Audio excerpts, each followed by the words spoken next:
this is day 7 on vacation, and tonight I fly back to Toronto. Memories Jibacoa is an older resort. The people who work here, as always, in most resorts here in Cuba, work very, very hard, long hours. I don't think there was one time where I sat there and I asked for something and was told, no, sorry, can't help you. The Director General, or the General Manager, Julia Sante, took this resort over when Memories did 3 months ago.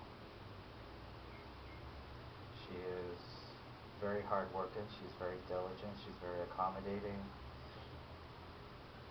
She'll, within reason of course, do everything possible to make sure that the people who come and visit this resort are well accommodated and very happy. And anytime there was an issue, for example, my shower wasn't the strongest when I first took the room, and by lunchtime the same day it was fixed. And that's the kind of service that you'll get here at Memories Jibacoa.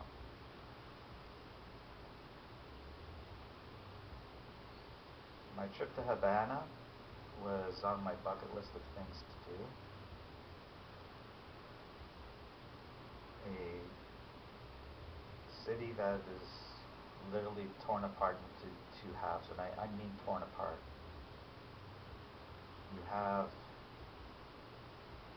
New Havana, which is very industrialized. It's where the new American consulate's being built. A lot of the government offices and things like live theater, etc., are all built in New Havana. Old Havana is a reality check. It reminds me of all the things that in Canada I take for granted, that here, not so much.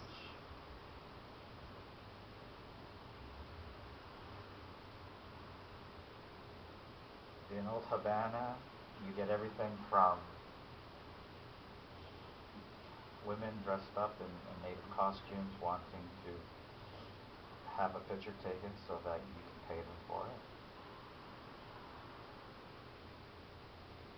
A lot of people that are native to Old Havana have no money.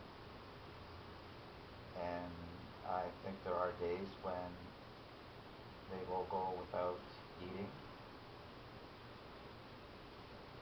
or living as what we know what living is. I think they exist. I know in Toronto we have the homeless, but this is a whole different ballgame here. We went to a flea market, and unlike the flea markets in Toronto, they literally grab you by your hand and try to pull you into the booth. We had a 45-minute stay, and I lasted 3 minutes. I went right back out. Not because I didn't want to see what was in the flea market, but I just didn't like being tugged and pulled and invaded in my personal space.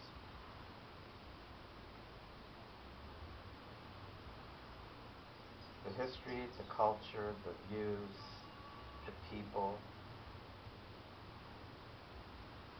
Cuba is an island unto itself.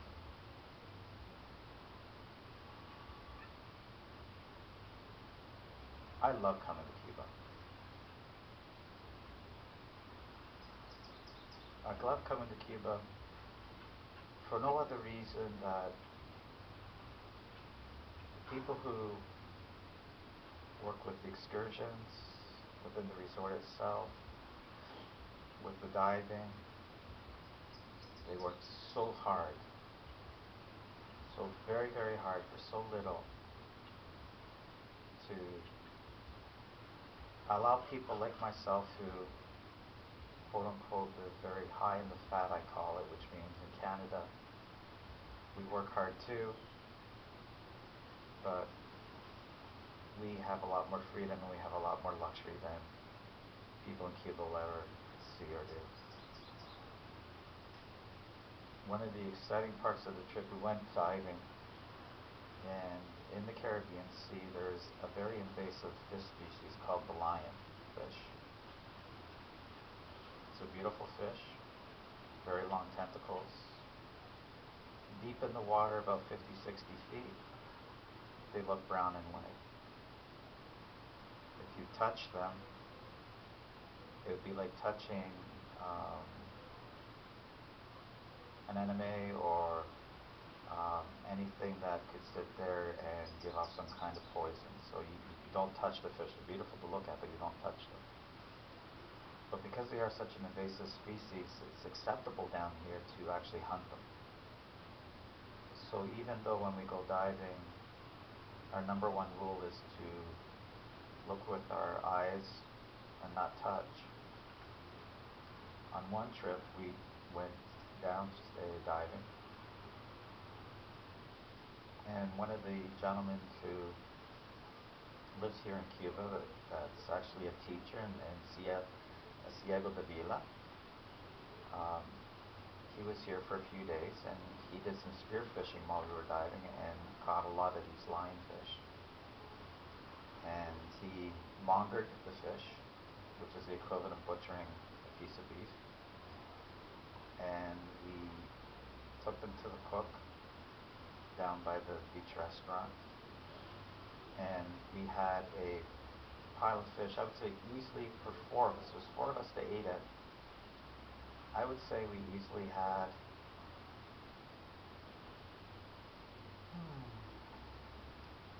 3 pounds of fish each. And they deep fried it with the skin. They cut off the head. They, cleared out the guts. So basically you had the body of the fish going all the way to the tail. And all the quills and everything were cut off the fish. And it was deep fried.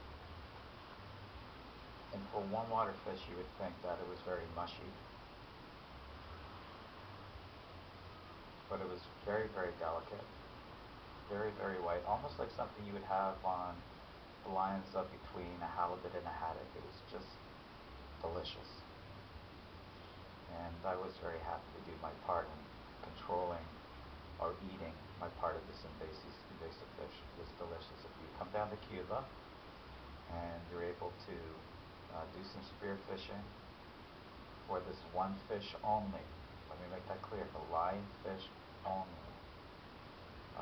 Even though it's a poisonous fish, you will just be over the moon with the quality of the taste and the fact that you're doing something that's a little bit more on the edge. How many times do you come down to Cuba and say, I ate a fish that's poisonous? So this afternoon, the bus will come and go from Jibacoa to Veradero and back to Toronto.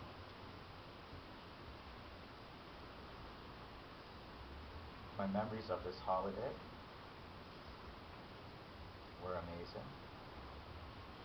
Came down by myself, first time in 4 years, and loved it.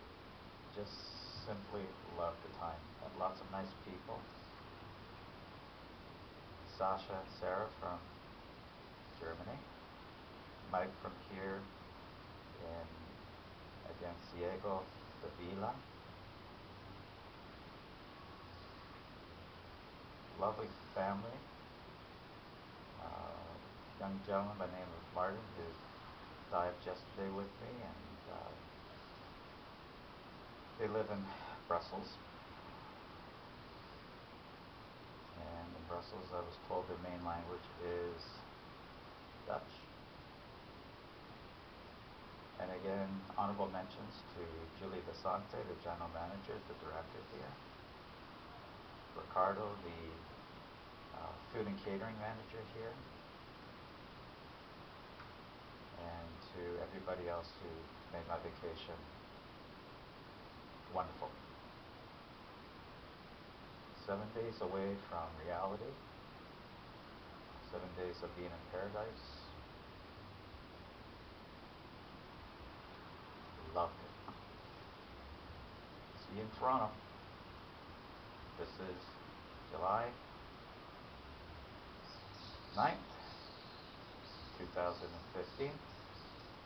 I'm Alistair, for those who don't know me. Okay.